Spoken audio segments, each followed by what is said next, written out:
Hermanos, que el Señor les bendiga. Hoy, si Dios lo permite, vamos a concluir la parte que habíamos dado inicio, la clase pasada, sobre cómo moldear el carácter de nuestros niños, y hablamos especialmente de la responsabilidad personal de los padres al moldear el carácter de sus hijos. En esta segunda parte hablaremos de los textos del Nuevo Testamento que hacen referencia a esta responsabilidad de los padres al moldear el carácter de sus hijos. Antes quería recordarles, hermanos, que lo que estamos haciendo aquí es ir a las Escrituras y preguntarle qué dicen al respecto.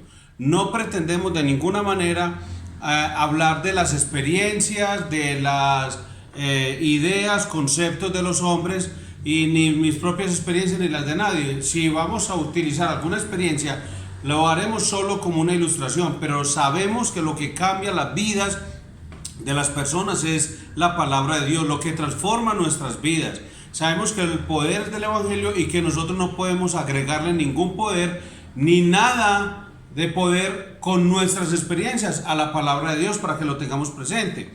Entonces no son ni nuestras experiencias ni las experiencias de nadie, y tampoco que es para que usted piense que si estamos utilizando esta enseñanza o mencionamos algo durante la enseñanza lo hacemos de carácter personal. No queremos referirnos a alguien en particular. Lo que mencionamos son situaciones particulares que pueden vivirse en su familia o en la mía. Así que démosle gracias a Dios por darnos la oportunidad hoy de compartir la palabra. Señor, en el nombre de Jesús, gracias te damos y pedimos tu guía y tu dirección, porque queremos aprender cómo moldear el carácter de nuestros niños, de nuestros hijos. Y queremos también aprender sobre la responsabilidad que como padres tenemos en esta obligación que has puesto como padres de familia, y cada uno de nosotros como parte de la iglesia tenemos esta responsabilidad. Ayúdanos, Señor, ayúdanos a recibir esta enseñanza en el nombre de Jesús como palabra tuya, y que no nos volvamos rebeldes, que no nos volvamos soberbios o altivos al poner nuestras ideas, nuestra sabiduría humana por encima de lo que dice las Sagradas Escrituras. Que nuestros conceptos queden a un lado o que sean meras ilustraciones, y que entendamos que solo tu palabra tiene poder, Señor. No queremos ser hallados rebeldes ante tu presencia por causa de poner nuestros conceptos, nuestra sabiduría, nuestra formación profesional, académica, intelectual. No queremos eso, Señor, y te pedimos perdón por nosotros, por cada uno de los hermanos que alguna vez ha sacado a la luz sus conceptos humanos y ha tratado de tumbar los conceptos bíblicos, Señor. Ayúdanos, Padre, a ser humildes frente a tu palabra, en el nombre de Jesús. Amén. Muy bien. Luego de haber sustentado este principio del cómo criar a nuestros hijos y cómo ser responsables como padres, con algunos textos del Antiguo Testamento, vamos ahora al Nuevo Testamento, donde miraremos también algunos textos que nos van a hablar de lo mismo, de ese énfasis que es tu responsabilidad y la mía frente a la educación y la crianza de nuestros hijos. Esto va dirigido a todos los papás, tíos, abuelos, hermanos, primos, a todos. En Efesios capítulo 6, versículo 4 dice: vosotros padres, no provoquéis a ira a vuestros hijos, sino criadlos en disciplina y amonestación del Señor. En este texto encontramos una enseñanza positiva y una negativa. Aquí Pablo nos manda a seguir una de las filosofías de crianza y evitar la otra.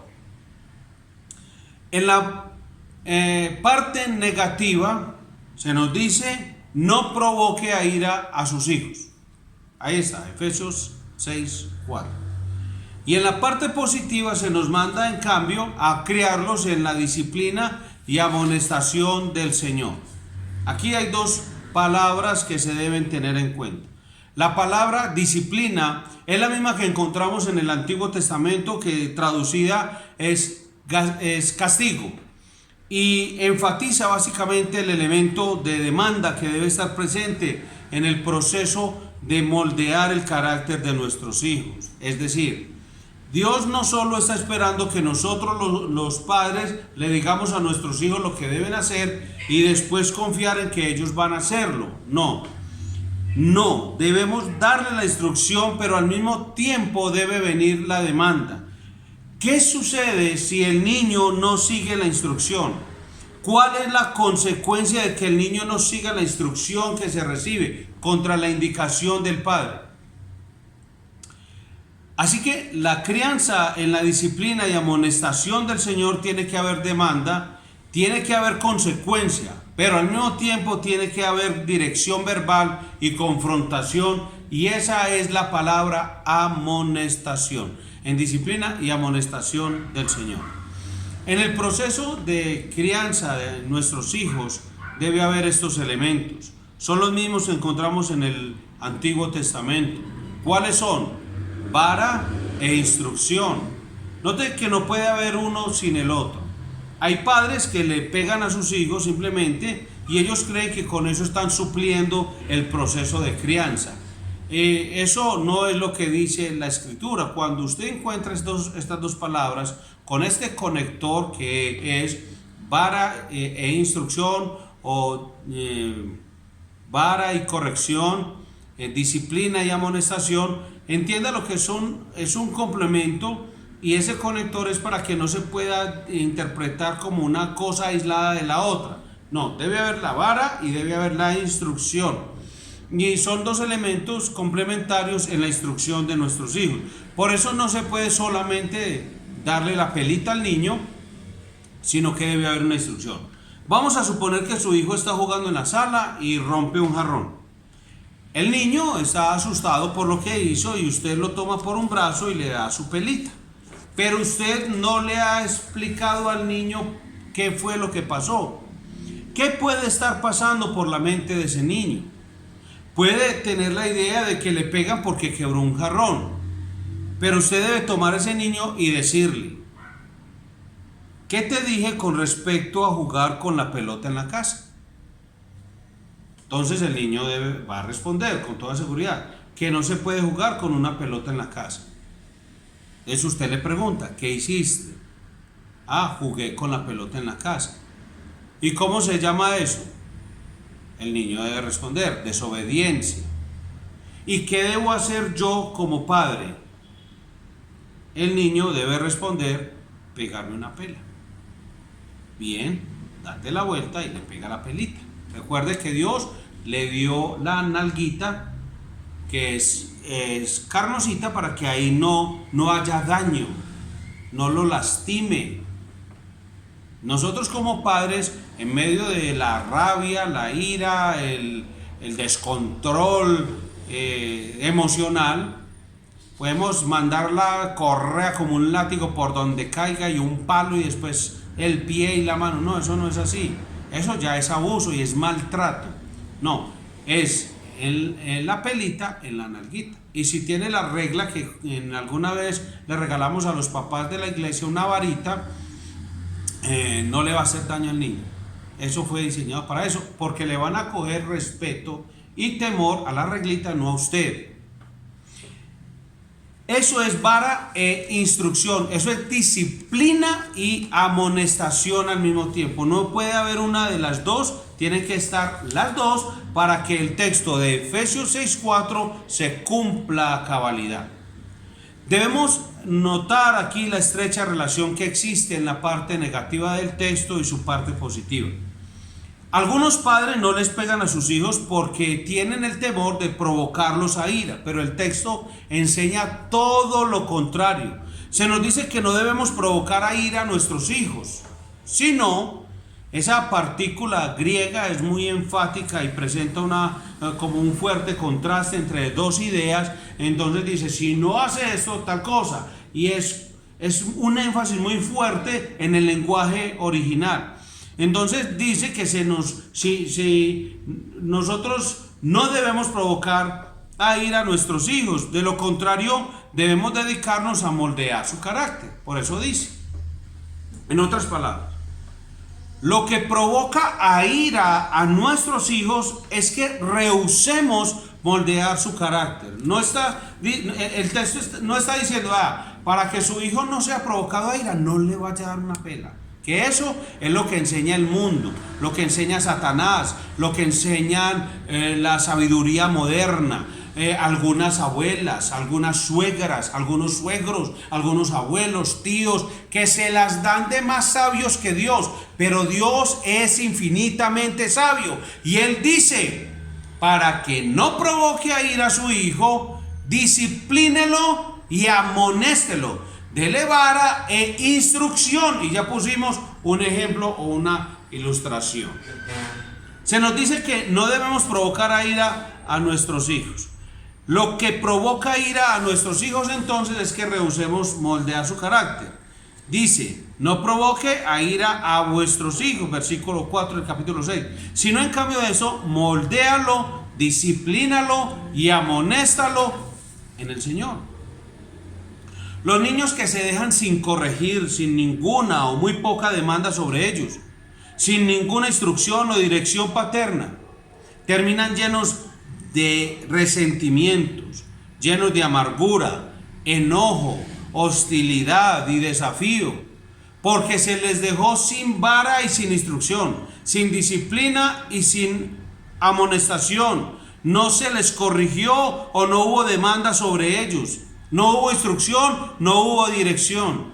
Y alguna vez les conté la anécdota de un padre de familia que vino a pedir consejería y me decía, pastor, tengo varios hijos y muchas veces me duermo con hambre, sin comer. Tengo que salir a trabajar a la edad que tengo. Y era un hombre muy anciano y decía, tengo que salir a trabajar para conseguir la comida. He ido a hacerle trabajos a mis hijos, no me pagan, no me dan comida. Trabajo todo el día y paso hambres. Y yo le dije, ¿has llegado a considerar cuál es el motivo de esta situación, de este resentimiento, de esta amargura, de este enojo, de esta hostilidad, de este desafío de tus hijos hacia vos? Porque es que te ven en tu casa y ellos son capaces de destapar una caja de pollo y comérsela entre todos y dejarte viendo. ¿Has pensado en qué pudo haber sido? Y él me decía, no entiendo por qué lo hacen sabiendo que yo nunca les pegué una pela, a pesar de todo lo que hacían. Y yo le dije, ese es el problema. El texto nos está diciendo que si rehusamos corregir al muchacho, lo provocamos a ira. Nuestros hijos no entienden esto conscientemente, pero ellos anhelan tener un padre que los discipline. Cuando usted les va a pegar, por supuesto que lloran. Pero ellos le tienen miedo a la vara, claro, es lógico. Pero nuestros hijos desean internamente que sus padres les pongan reglas, que les digan por dónde deben andar, que les den directrices en cuanto a los amigos con quienes se deben juntar, en cuanto al vestido que van a usar, en la forma en que se van a comportar. Nuestros hijos lo necesitan y lo desean. Así que piense, hermano, su hijo lo necesita y le está demandando y espera que cuando él haga cosas equivocadas, cuando no sepa qué hacer, usted sea el que sepa qué hacer y lo direccione y lo discipline y lo instruya. Hay muchachitas que salen de cualquier manera vestidas y los padres no le dicen nada, no las disciplinan para que no se le enojen.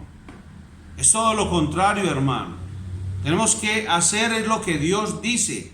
¿Sabe por qué lo desean? Porque lo necesitan. Dios puso esa necesidad en el corazón del hombre. Cuando usted necesita comer, Dios ha puesto un dispositivo en usted que le da hambre. ¿Sabe por qué? Porque Dios sabe que somos tan descuidados en muchas cosas y hay personas que son tan adictas al trabajo, y hoy en día hay jóvenes tan adictos a los juegos de video, hay algunos tan adictos al deporte, hay algunos tan adictos a las noticias, otros tan adictos a las informaciones de los canales de desinformación, que si no les diera hambre se morirían de inanición. Pero ¿qué hace Dios? Ha puesto el dispositivo de hambre para que le haga ver al hombre que tiene necesidad que debe ser suplida. Eso hizo Dios. Dios te ha puesto la sed como un dispositivo, lo mismo que el cansancio, para que entiendas que debes descansar, que debes beber agua. Eso lo hizo Dios. El diseñador tuyo es tu creador, nuestro Dios, hermano. Entonces, esa necesidad que Dios ha puesto en el muchacho y que puso en usted y en mí, eso es algo que es de la sabiduría de Dios nuestro Padre Celestial. Si ciertamente Dios ha puesto en nuestros hijos la necesidad de ser corregidos, ellos lo van a demandar. Aunque no lo van a hacer conscientemente, sí lo van a hacer de forma inconsciente. Había una frase que decían nuestros padres y abuelos, y ellos tal vez no lo decían desde la perspectiva bíblica, pero ellos lo decían y muy ciertamente: cuando el rabito quiere rejo, él mismo lo busca. Así es. Un bebé de 5 meses no le va a decir a usted que quiere un biberón de leche. Pero ¿qué hace? El hambre lo lleva a gritar. Usted lo oye gritando. Entonces uno, cuando oye un niño gritando, y uno ya ha tenido hijos, uno dice: ese llanto es de hambre. Ese niño tiene sueño. Ese niño tiene dolor. Porque uno ha aprendido a identificar el llanto en sus propios hijos, porque era el lenguaje de ellos. Tenían una necesidad y la manifestaban ¿cómo? Gritando. Y cuando lloraban y gritaban, entonces uno aprendía, uno tenía que aprender el tipo de llanto. Imagina con un dolor de estómago y uno dándole tetero. Él todo lleno de chichillo, de popó, y uno dándole tetero o cargándolo. No, hay que entender cuál es la necesidad del niño. Y ahí es donde nosotros hoy entendemos que Dios ha puesto esos dispositivos en el hombre. Lo mismo para la disciplina. Un joven de 12 años o un niño de 8 años, de 5, 3, 4 años, no le va a decir: papi, yo tengo unas ganas de que me pegues una pela, que me disciplines. Él no le va a decir. Pero ¿sabe qué sucede? Inconscientemente el niño lo demanda. Y cuando no se le da, se revela. Lo estamos provocando a ira, a enojo, a amargura, a resentimiento. Un hijo rebelde casi siempre es el resultado de un papá negligente en la disciplina y en la instrucción. O no instruye o no disciplina. O mucha instrucción sin disciplina, o mucha disciplina sin instrucción. Van juntos, recuerde, eso va junto. Usted no solamente le puede dar la pelita, sino que debe darle la pela, pero a partir de la instrucción. Y ese es el problema de nuestra generación, hermano. ¿Qué sucede con nuestra generación? Que provee a niños y jóvenes de mucha información, pero muy poca dirección. A través de todos los medios de comunicación, un joven de 12 años sabe más hoy y tiene más información que un hombre de 30 años de hace 40 años. Por eso hoy se las dan de que son muy así, pero es por lo mismo. Tienen demasiado acceso a la información. Y un hombre de 30 años, o sea, yo, cuando tenía 30 años, que eso fue hace 20, tenía menos información de lo que un muchacho de 12 años tiene hoy por el acceso al internet, a las redes sociales y demás. Pero ¿sabe cuál es el problema? Se le da una información aparentemente neutral, supuestamente neutral. Aquí están las opciones, escoja usted. ¿Cuántos niños hoy en día son con tendencias suicidas, a las drogas, a relacionarse con personas equivocadas, al homosexualismo, al lesbianismo, a volverse satanistas o pertenecer a uno de estos grupos de control, lo que llamamos sectas? ¿Por qué ocurre? Porque todos esos muchachos recibieron mucha información como los niños de hoy en día, reciben información, saben mucho, y entonces la gente a su alrededor, claro, imagínense, el abuelo tiene, pongámosle, 60 años. Entonces el abuelo de 60 años ve a un niño de 4, 5, 3 años, 8 años y dice, qué muchacho tan avispado. Y sí, claro, lo que hace es asombroso, porque a los 8 años nosotros todavía jugamos bolas, nosotros jugamos escondidijo, éramos inocentes, ingenuos. Hoy en día esos muchachos saben mucho. Y entonces creemos que eso es lo correcto. Entregarle toda la información, sepa todo, y usted escoge. Escoge. Mano, ese es el problema.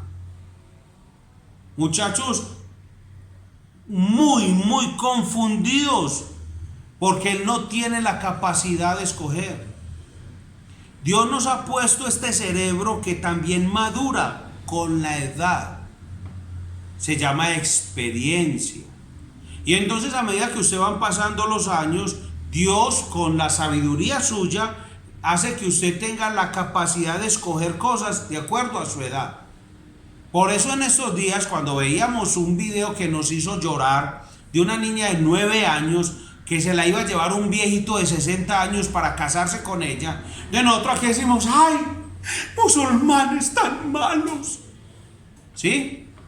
Y es que acaso no pasa lo mismo cuando usted deja que a la hija suya de 13 y 14 años la visite un hombre de 25, de 20 años, es un hombre mayor.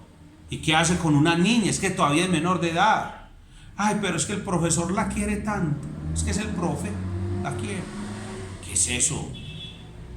O que su muchacho esté viendo películas pornográficas. Ay, pero es que algo tienen que ver. Maduran así. Es porque el mundo lo enseña y usted cree que se lo está enseñando. Ahí tiene las opciones, escoja usted. Él no tiene capacidad para escoger.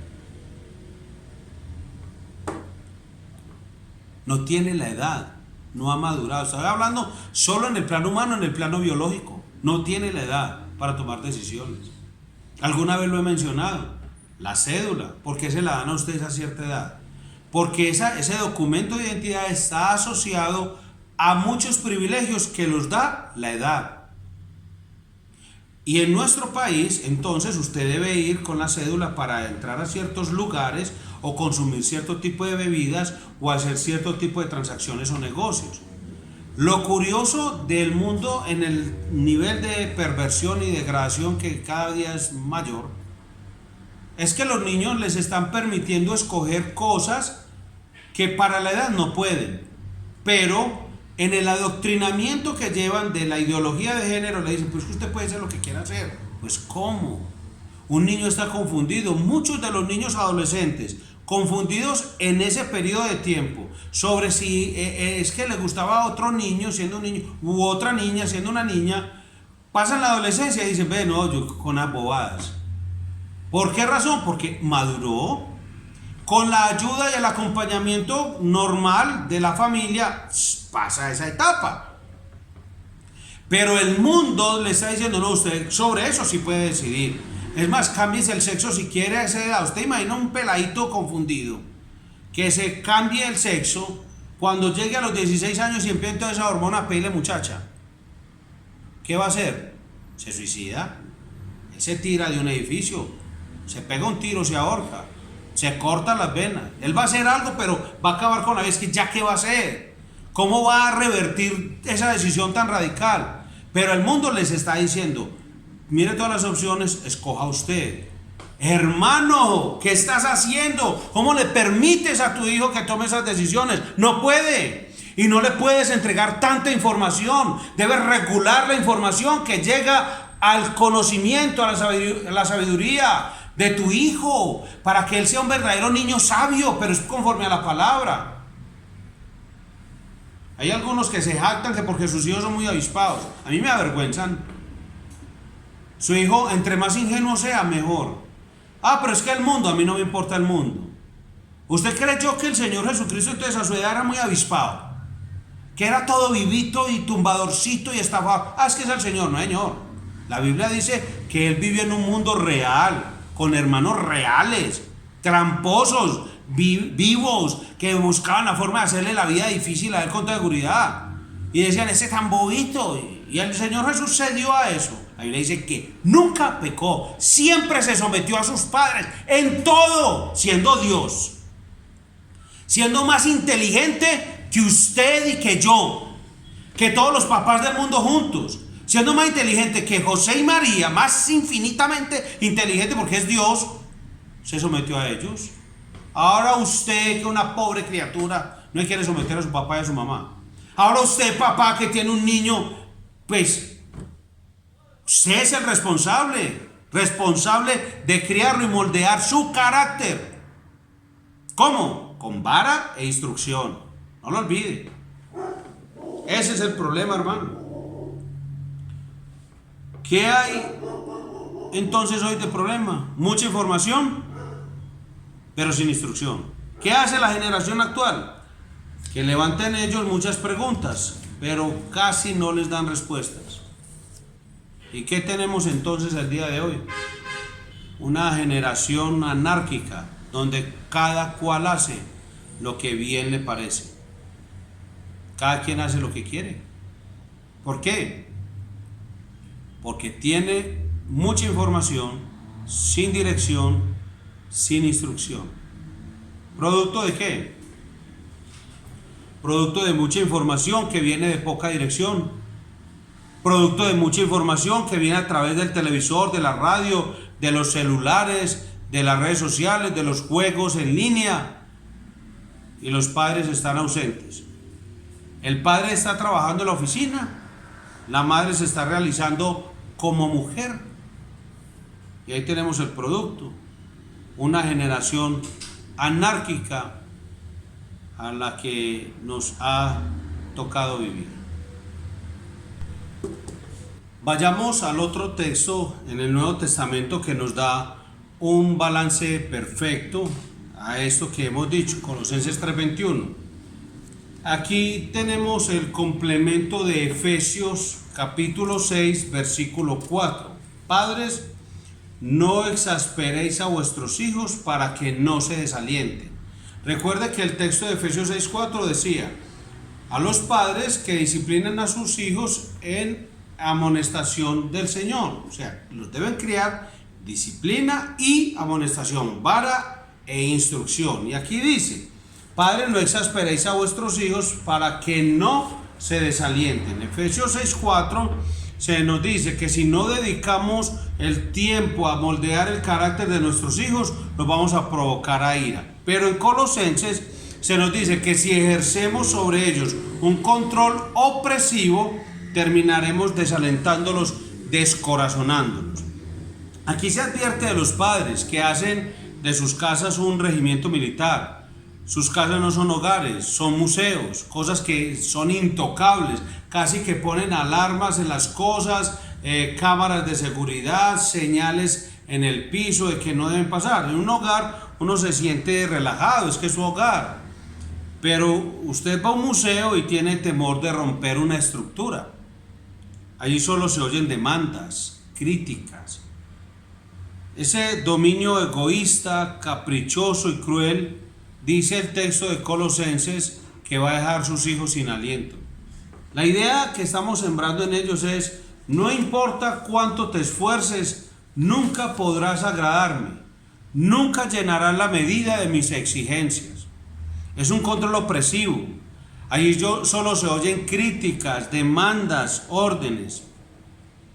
Así que en un caso producimos una generación de niños consentidos y malcriados, llenos de enojo y amargura, pero aquí producimos una generación de individuos destrozados que no saben qué hacer con sus vidas. Niños inseguros que no saben qué hacer porque no pueden agradar a sus padres de ninguna manera. Esos padres son tan exigentes, tan opresivamente exigentes, que ni siendo robots podrán llenar las exigencias de sus padres. Pablo dice que no ejerzan un control opresivo, cruel, egoísta, orgulloso sobre los hijos, porque los van a dejar sin aliento. El tercer texto del Nuevo Testamento que quiero dar a modo de conclusión es 2 de Timoteo 3:15. Ese texto nos sirve como un ejemplo, como una ilustración de lo que hemos estado diciendo hoy. Dice el apóstol Pablo a Timoteo, el versículo 14: pero persiste tú en lo que has aprendido y te persuadiste, sabiendo de quién has aprendido y que desde la niñez has sabido las sagradas escrituras, las cuales te pueden hacer sabio para la salvación por la fe que es en Cristo Jesús.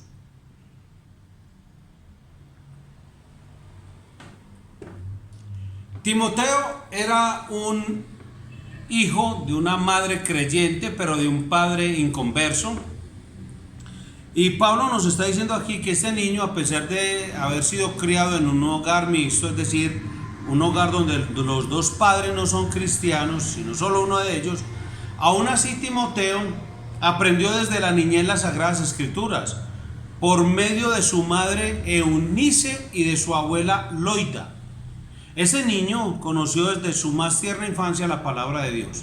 Así de sencillo. Y mira que hay una figura de uno de los padres dedicado a criar a su hijo conforme a la palabra de Dios. Porque aquí podemos sacar la excusa, no, pero es que resulta que mi esposo no es cristiano, mi esposa no es cristiana. Pero ahí tenemos un excelente ejemplo, y más aún cuando es la mujer la que es cristiana y el esposo no. Pablo dice que a Dios le plació usar esta enseñanza, a pesar de la influencia de su padre inconverso, para traer a Timoteo a salvación. Y no solo a salvación, sino a ser un hombre piadoso, que fue grandemente usado, colaborador del apóstol Pablo. Así que estas mujeres, Eunice y Loida, no se excusaron en que el padre fuera inconverso. Tampoco esperaron a que Timoteo cumpliera los 6 años, o los 10 años, o los 12 años para entrar en la educación del niño, sino que fueron responsables por la educación del niño, y a Dios le plació bendecir esa responsabilidad de la abuela y de la madre. ¿Y por qué traemos este ejemplo? Porque puede ser que muchos que están escuchando esta enseñanza estén en una situación similar a la que tuvo que enfrentar Eunice en su casa. Están tratando de educar a sus hijos en el temor del Señor, pero no tienen la ayuda del esposo o de la esposa. Lo que queremos dejar en sus corazones a la luz de este texto es que a pesar de eso hay esperanza. Esa instrucción que usted está dejando en el corazón de su hijo puede ser usado poderosamente por Dios para contrarrestar las influencias negativas que vienen de la otra parte, sean del esposo o de la esposa. Eso es indiferente. Y eso es importante, porque a veces los creyentes se desesperan y dicen: hombre, ¿valdrá la pena que yo esté trabajando con mi hijo? Y no solamente no estoy recibiendo la ayuda de mi esposo, sino que al contrario estoy recibiendo una influencia contraria, completamente negativa, una influencia pagana y un mal ejemplo. Eso va para todos los esposos o padres que muchas veces dicen: vea, pero es que yo esforzándome en darle la doctrina, en darle la teología y tal cosa. Si sigas esforzando, ese que dice Dios, hay esperanza, porque según el texto, el esposo era inconverso y en una cultura muy diferente a la nuestra. Un hombre griego que podría haber influenciado muy mal a su hijo. ¿Y que hace esta mujer de acuerdo al texto bíblico? Confía en Dios, enseña las escrituras. Ella y su mamá, o sea, la abuela Loida. Es importantísimo, hermano, porque pueden pensar que la influencia es negativa, que usted dice una cosa, él dice otra, que da una orden y él da otra. Bueno, Dios dice: hay esperanza, hay esperanza. Mire a Timoteo. Hermana, si su esposo no es creyente, o al hermano, si su esposa no es creyente, persevere y esfuércese, hermano. Hay esperanza, y es indudable que su situación es más difícil que muchos otros hermanos de la iglesia, porque usted puede de pronto desalentarse y decir, pero es que tan bueno para fulano, tan bueno para sultano, para el pastor, para los hijos del pastor, para la esposa del pastor, tan bueno. No, la gracia de Dios está también para usted, una gracia abundante y generosa. Dice la escritura, donde abunda el pecado, sobreabunda la gracia. Dios da de su gracia de acuerdo con la necesidad, hermano. Ciertamente necesita más gracia, pero Dios tiene ilimitada gracia para usted. Su trabajo no es en vano, hermano. Dios ha prometido bendecir su palabra. Lo que no debe hacer de ninguna manera y bajo ningún concepto es rendirse. Eso es lo que usted no debe hacer. Tiene un deber igual que cualquier padre o madre cristiano. Usted tiene un deber, no es diferente su deber. No es que los que son esposos cristianos con sus hijos tienen un deber superior que usted que tiene un esposo incrédulo. No. El deber es el mismo, hermano. El hecho de que usted, su esposo o su esposa no sea creyente, eso, hermano, no le exime de su deber. En la Biblia no anula eso en ninguna manera. Yo no he venido a amonestarle, sino a alentarle, hermano, a decirle, hay esperanza, hermano, y hay un ejemplo. No rehúse corregir a su hijo porque hay esperanza. Continúe trabajando con él, llevando a su esposo ante el trono de Dios en oración, pidiendo que lo traiga al arrepentimiento, pidiéndole a Dios que ponga una pared que pueda impedir que esa influencia negativa llegue lo menos posible al corazón de su hijo. Pero Dios está ahí en su trono, hermano. Esa es la confianza. Usted no está solo, educando a sus hijos, porque Dios está con usted. Y Él le ha dado su palabra también. Dios ha puesto sobre nosotros un deber que debe ser llevado con total diligencia, hermano. Los padres debemos dedicarnos a moldear el carácter de nuestros hijos. Pero no olvide que la gracia de Dios está ahí sobre usted disponible, hermano, en el cumplimiento del deber que Él ha impuesto sobre nosotros. No estamos solos. Y Dios también es un buen padre, hermano, y por lo tanto, Él no nos va a exasperar. Él no va a ejercer sobre nosotros un control opresivo y cruel. Dios nos da la orden, pero como un padre amoroso que es, también nos da de su gracia y su instrucción para poder hacerlo bien. Que Dios nos ayude a poder tomar este deber con toda fidelidad y con toda responsabilidad. Nuestros hijos necesitan desesperadamente ser moldeados y somos nosotros los padres los que tenemos la responsabilidad de hacerlo. Padre Celestial, en el nombre de Jesús te damos gracias, pedimos tu bendición, tu gracia, para poder criar a nuestros hijos conforme a las Escrituras. Tu palabra nos da esperanza. Creemos, Señor, a la verdad de tu palabra y confiamos, Señor, en que esto que haces en cada uno de nosotros es para traer gloria a tu nombre. No estamos solos. Te tenemos a ti, Señor. Tenemos tu sabiduría y la de tu palabra. Y tenemos estos consejos de cada martes, Señor, para seguir creciendo en este conocimiento y la gracia de nuestro Señor Jesucristo. Oramos confiados en el nombre de Jesús. Amén. Que Dios les bendiga, hermanos.